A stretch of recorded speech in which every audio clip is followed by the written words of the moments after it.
2020 represented a changing of the tide in all facets of American life, especially education.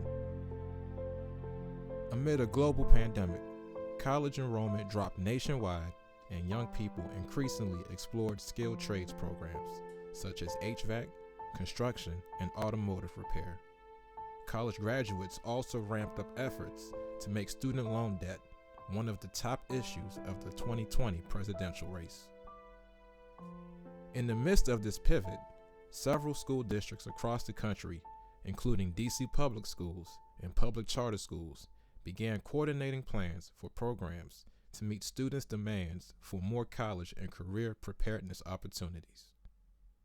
At the beginning of the 2022-2023 school year, DC native, engineer, and former State Board of Education candidate Charles Boston was assigned to train more than a dozen young people to be arborists. He counted among hundreds of employers who participated in an advanced internship program that DC Mayor Muriel Bowser launched months prior. Three of those young people, Anthony Smith, Nashad McGill, and Jason Fulmore, have since visited the U.S. Botanic Gardens and other hidden gems in the district to learn the basics of tree and plant maintenance. They landed this opportunity after years of playing football and taking classes in the engineering academy at H.D. Woodson High School in Northeast. Right now, the young men are still somewhat unsure about their college and career choices. As Nashad said, working with Charles has become an exercise in learning how to make money in the here and now. Football not gonna always be there. You gonna always need a backup plan. So I was considering engineering and this after this program came into. What was it about this program that attracted you to it? Really that you can make the same amount of money just from knowing if a tree can die or how it dies.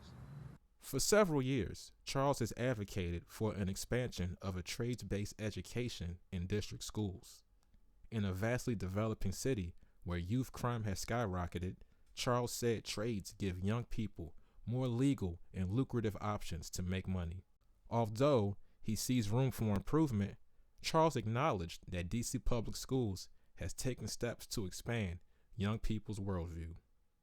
So some of them, yes, I see progress. You know, again, we're standing here today is an indication of that. I would definitely want to see more because I think from the environmental standpoint, you know, even though COVID was an issue, the climate is really the existential threat. And so our young people should have a very enriched environmental education, which they currently don't. And so, but this internship offers an opportunity to that pathway. So I think a lot more definitely needs to be done. You know, Department of Energy and Environment, Urban Forestry Administration, you know, you're talking about a budget in excess of $50 million annually. It has to be a way to get more district students involved in the process of planting and removing and pruning trees. The young men under Charles's watch, especially Anthony, feel beyond a shadow of a doubt that they've been exposed to many options since entering high school. They kind of introduced us to a lot of stuff in 9th grade for like careers. They ain't got what they used to have, like barbering and all that, like trades and stuff, but like they kind of introduce you to like more real world stuff, and they put you in like the college courses for you. We got counselors for that. Like they sit there and walk with you through the whole process. So basically they've been introducing this to us since 9th grade. Some been 8th because they did the little school visits. So it's just like you kind of knew what you was getting into.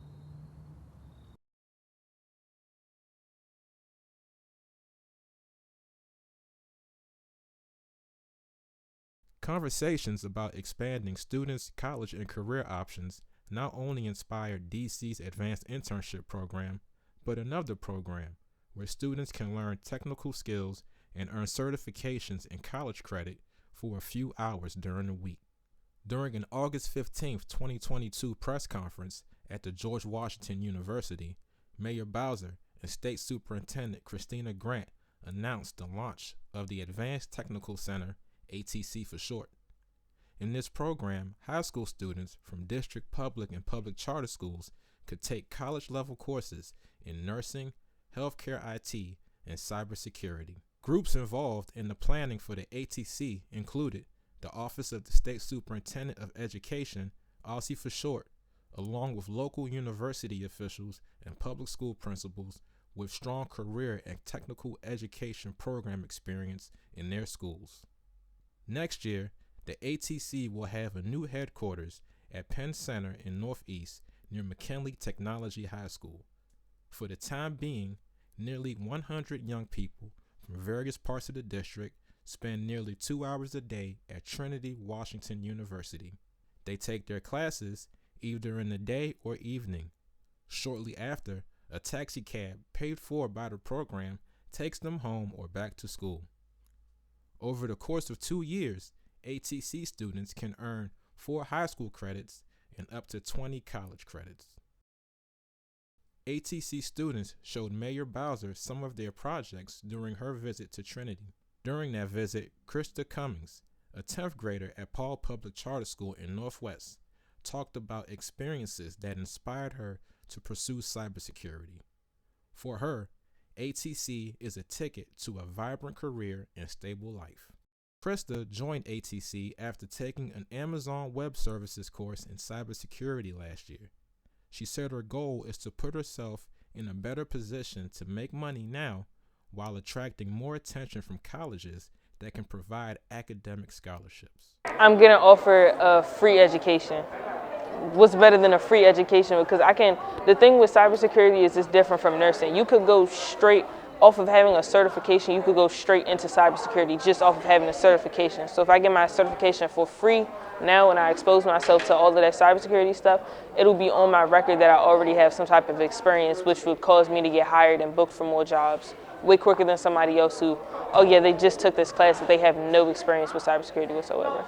A lot of them ask, where do I want to go? But I would like to go wherever gives me the most money.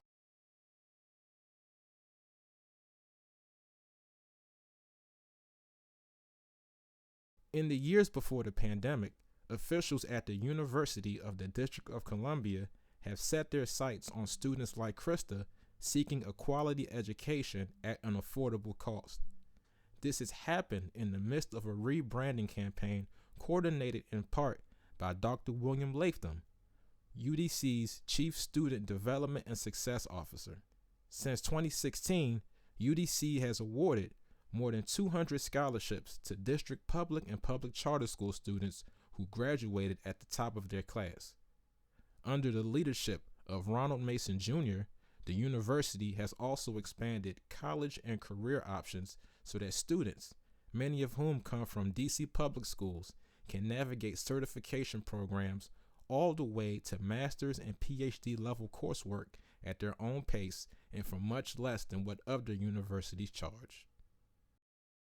Dr. Latham said UDC aspires to address students' academic and non-academic needs while helping them discover their talents and the demands of the career they pursue.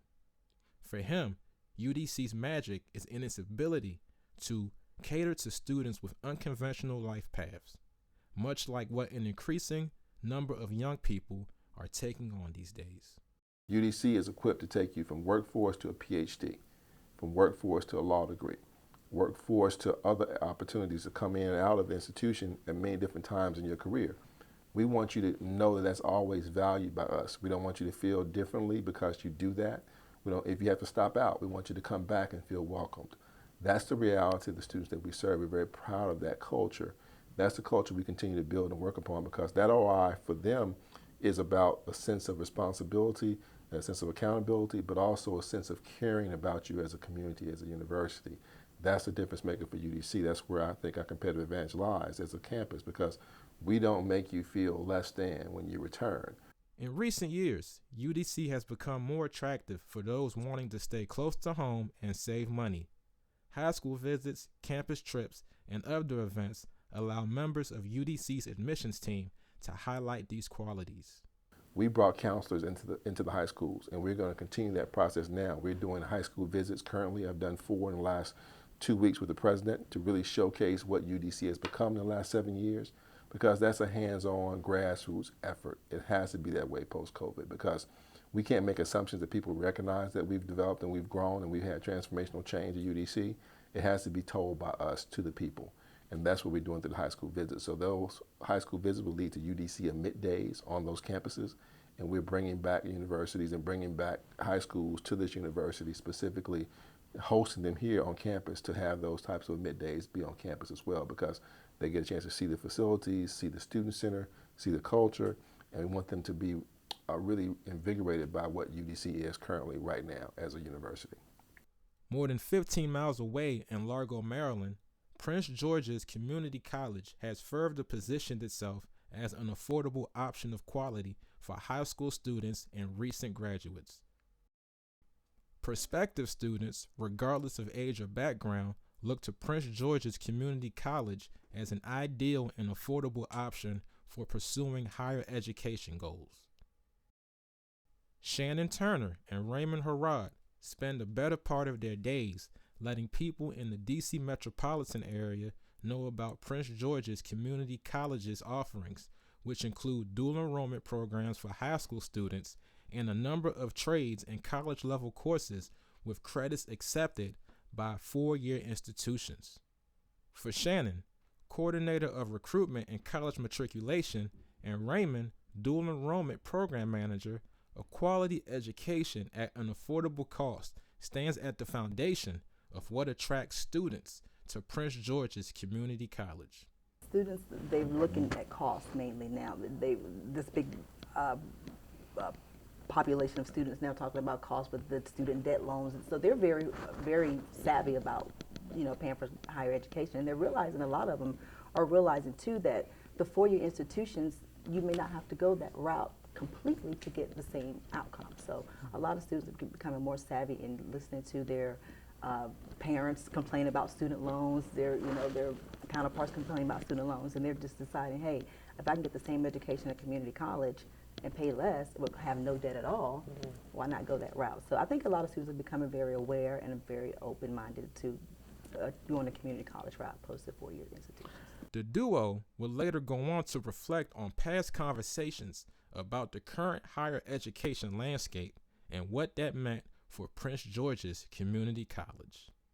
Community college and four-year colleges are starting to look alike to students, right? We're offering some of the same things, some of the same opportunities, some of the same services, but we just exist at a much lower cost for students, right? They still have access to these programs of study, student support services, campus life, right? Yes.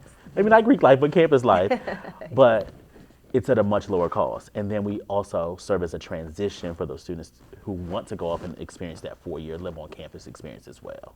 And also, we offer a lot of programs that some of the four-year institutions don't offer. We have a lot of trade programs that we offer, like our HVAC program, our plumbing, electrical, residential, plumbing and wiring. We have our licensures for real estate sales. So we have a variety of courses programs that we offer that some of the four-year institutions don't offer. So they're actually deciding, hey, I can actually start here, and maybe if I go ahead and get my two-year degree here, if I want to continue on, then I'll go into a four-year degree. So.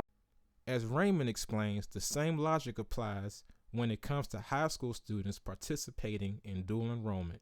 Students from the Prince George's County Public School System can take classes at Prince George's Community College tuition-free. Homeschool and private school students can do so at a reduced rate. They incur cost savings of at least $16,000 compared to students who matriculate to a four-year college right out of high school with no dual enrollment experience. But programs like dual and concurrent enrollment really orient students to what the experience is like. So they have specialized advisors that work with them. They're able to explore academic programs of study that are interesting to them, right? So they don't spend time and money changing their major numerous times. And I think for parents out there who've had children who wanted to be doctors, and all of a sudden they decided they want to do sociology, right? And they invested in these different courses and had to go back and pay and spend additional time in school. This gives them an opportunity to really develop the foundation, first of all, of what higher education is, but really helps them solidify what it is they actually plan to study.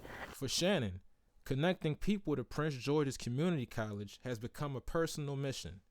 In 2018, she graduated from Prince George's Community College with an associate's degree in general studies and a minor in psychology. During her time as a student, she started in culinary arts before transitioning into psychology. Shannon also got an on-campus internship and jump-started her career in recruitment. 3 promotions later, Shannon continues to help prospective students of all ages explore their college and career choices at Prince George's Community College. She said her experiences as an older student have proven useful in connecting with students living in the district. Oh, and I like to tell them my story because sometimes if they can see it from somebody else, they can feel like, oh, okay, maybe I can, she did it, I can do it. So I always try to, let students know, I try to get to their level, right? Don't look at me as up here. Look at me, I'm going to get to your level. So I try to make them feel comfortable when I'm interacting with them, to let them know some of the opportunities that we have offered here as well. Because when you're living in DC and coming to PG is two different things, right? So some of the students in DC have never even been to PG County, which was surprising to me, but not really. It happens, right? So we often tell them about some of the programs and things we offer here, and they're amazed at some of the programs that we have here that is not offered in DC. So we have opportunity in about 2 weeks to host Ballou High School here. They're going to do their graduation program at our Culinary Arts Center. So we have a lot of things going on that we've been trying to interact with them as well to get them into some of our dual enrollment programs as well.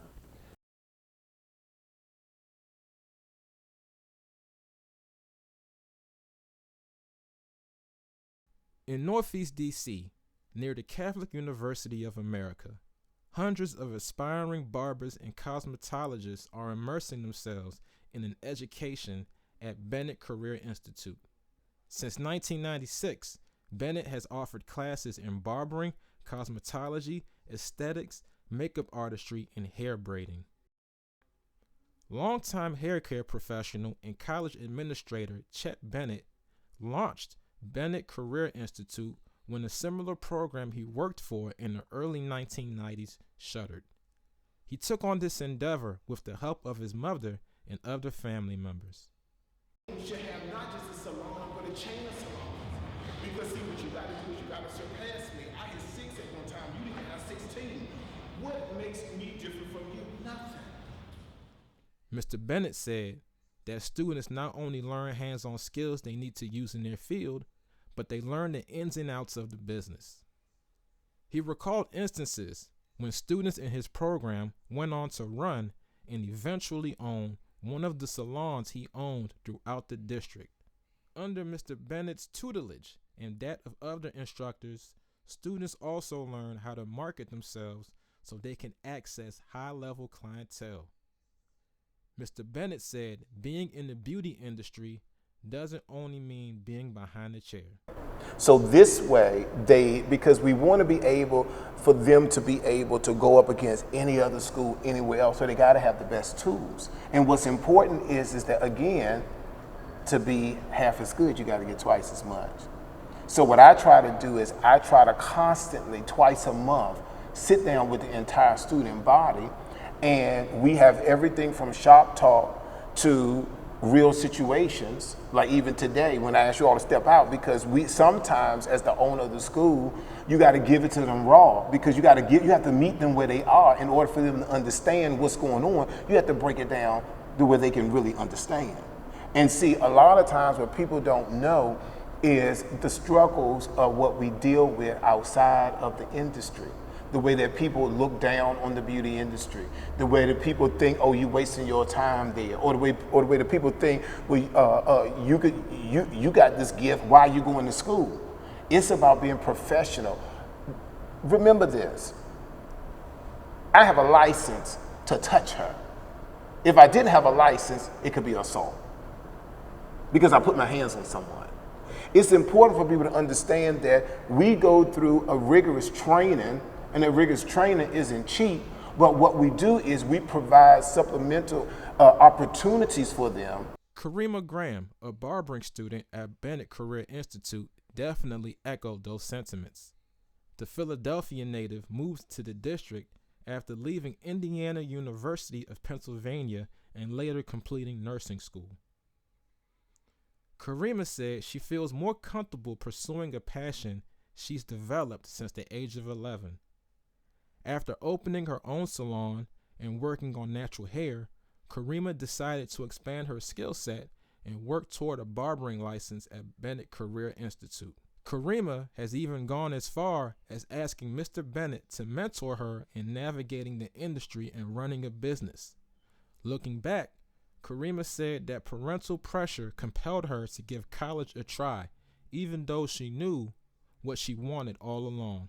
I feel like the misconception about everything is people are so pushed to go to school because they feel as though, especially in the African American community, that college is a must, when it's not. When you have a trade, especially more than one trade, you can do anything.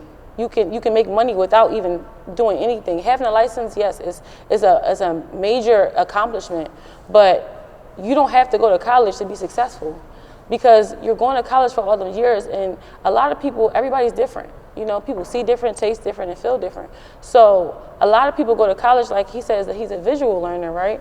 For me, I can be book smart, but I might not have social skills. So I might not want to come in class or finish class or do papers of homework. You know, it's all about your dedication. So for me personally, it's not so much about school, it's about what's your calling, what's your heart desires for you to do. And that don't have to be college. It can be just, like I said, a trade, or you can run your own business. But you should always want to aim to keep going, you know, and keep progressing, because it's always something you can progress in.